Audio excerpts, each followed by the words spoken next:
அன்பான நேயர்களே, இன்று நாம் சுத்த சாதகத்தின் 40வது பாடலை பார்க்க இருக்கின்றோம். பிரணவம் அதுவும் 3 இயல்பு அதுவும் பிறங்கு 5 குறியுமாய் நிகழும். திறமுறு அவ்வும் ஊவும் மவ்வதுமாய் திருந்தவே நிற்குதல் இயல்பாம்.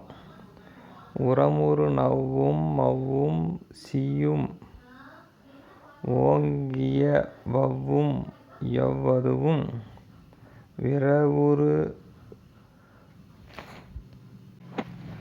குறியாம். விரி இலை 5ஆய் மேவிடில் ஒன்றாய் நிற்கும். இந்த பாடல் பிரணவம், அதாவது நிர்விகல்ப சவிகல்ப சமாதியில் பிரம்மானுபவத்தில் அல்லது நிற்கின்றவர்கள் அவர்களுடைய அனுபவத்தை நாம் இப்போது மாயையில் இருக்கின்ற நாமும் அதனுடைய குறிகுணங்களை தெரிந்து கொள்ளும் வகையிலே விளக்கப்பட்டிருக்கிறது. போன பாடல் பரமுக்தர்கள் அவர்கள் அருள்தன்மையிலே எப்படி அனுபவித்து கொண்டிருக்கிறார்கள் என்றும் அந்த அருள்தன்மையினுடைய இயல்பு அவற்றினுடைய குறிகளும் விளக்கப்பட்டது. இந்த பாடலில் இந்த பிரம்ம ஞானிகள் அவர்கள் அந்த பிரம்ம ஞானிகள் அனுபவிக்கக்கூடிய அந்த பிரம்மானந்தத்தினுடைய இயல்பும் அதனுடைய குறிகளும் விளக்கப்பட்டிருக்கிறது. சரி, பாடலுக்குள் செல்வோம். பிரணவம் அதுவும் 3 இயல்பும் அதுவும் பிறங்கு 5 குறியுமாய் நிகழும்.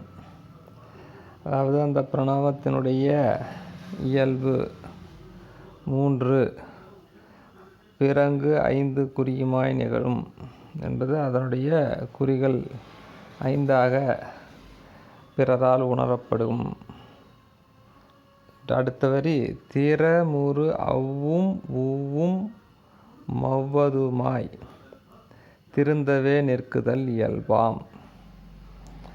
ஆக ஓங்காரத்திலே வருகின்ற ஆ அவ்வும் என்பது ஆ ஊ இம் என்பது ஆ ஊ இம் என்று தனித்தனியாக குறித்து அதுதான் அவற்றினுடைய இயல்பு. அதாவது ஒன்று இன்பத்தை வழங்குபவன், இன்னொன்று அந்த இன்பத்தை அனுபவிக்கிறவன், மா என்பது அந்த ஆனந்தம் ஆகிய 3 விஷயங்கள் அந்த இடத்திலே இருப்பது அதனுடைய இயல்பு. அடுத்தது உறமுறு நவ்வும் மவ்வும் சியும் ஓங்கிய வவ்வும் யவ்வதுவும். ஆக இங்கு 5 விதமான அட்சரங்களை குறிப்பிடுகின்றார். அதாவது நமச்சிவாய என்பதுதான் நாம சிவாய. இது மாறி மாறி கூட வரும். சிவாய நம, அதாவது முதலிலே நமச்சிவாயம் என்று உச்சரிப்பதும் பின்னே சிவாய நம என்றும் அதற்கு பின்னே சிவய சிவ சிவ சி என்றெல்லாம் கூறுவார்கள். ஆக 5 தான் இவற்றினுடைய குறிகள். நாம சிவாய மாறி மாறி இருந்தாலும் நாம சிவாய என்ற 5 தான் இவற்றினுடைய குறிகள். ஆக இந்த குறிகளுக்கு பின்னே ஒவ்வொன்றுக்கும் ஒவ்வொரு அர்த்தம் இருக்கிறது. அது முன்பே பார்த்தோம். சிவாய நம என்பது என்ன என்று. அது ஒவ்வொரு நிலையிலும் ஒவ்வொரு விதமான பொருளை கொடுப்போம். ஆகவே இவற்றை தான் 5 விதமான குறிகள் என்கிறார். அடுத்தது விரவுறு குறியாம்.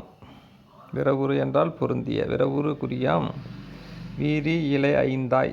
அது ஒன்று அந்த பிரணவம் என்கின்ற ஒன்று விரிகின்ற பொழுது 5ஆகும். மேவிடில் ஒன்றாய் நிற்கும். அவையற்றெல்லாம் ஒடுங்குகின்ற பொழுது அல்லது ஒன்றோடு ஒன்று பொருந்துகின்ற பொழுது அது ஓம் என்கின்ற ஒரு ஒளியாய் ஒன்றாக இருக்கும் என்பதுதான் இதன் பொருள். மீண்டும் அடுத்த பாடலில் பார்ப்போம். நன்றி, வணக்கம்.